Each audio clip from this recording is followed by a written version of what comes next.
And that's time.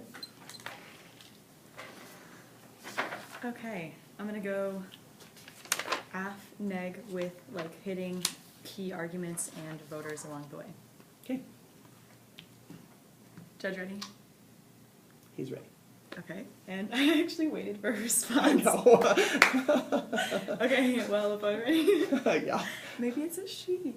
Okay, and all right. Go. Okay, so first you're going to pull across Tremaine's story. The reason why this is so important is because this is what, Tremaine's story is what allows us to really connect and empathize with one case of human pain and suffering as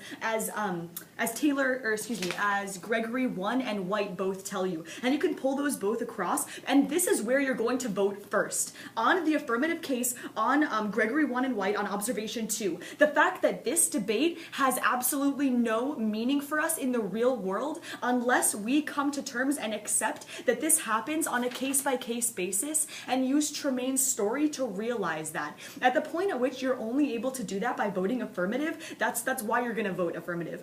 Then next you're going to look at, okay, so further on observation 1, Jeff says this in a couple different places. So in observation 1 on the Taylor and Jarvis 1 card, he says that LD debaters actually go on to become more like doctors and lawyers. Okay, that's fine. Doctors and lawyers both speak on behalf of their individual patients and of their individual people that they're speaking on behalf of. Lawyers read cases that tell you about one person's story. And that's why that's going to actually be offense for the affirmative. It's because of the fact that I'm telling you about one individual story, about Tremaine's story. And so really I'm just acting like the lawyer that I might eventually become in speaking on behalf of him. So I'm really going to gain that educational benefit, and I'm also going to allow Tremaine to have a voice.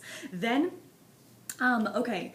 So then I'm going to go on to the negative. Okay, so first on the games theory, I had to run a framework to show you, Judge, why I had access to the ballot through Tremaine's story. Because if I just stood up here and read a story, it might not make sense to you at first. You might have never seen stories run in debate. And so that's why it's important to first show you how the ballot functions in the round, to show you how I, as an activist, can further lead this sort of like revolution in reading my case. Otherwise, you wouldn't have known how to vote for it. Then you're going to go on to, I did provide a warrant as to why game debate is bad. It's the Taylor and Jarvis 3 card, which tells you that that we can't have this strictly technical mode of discourse that Jeff is like entrenching in reading all of his off cases.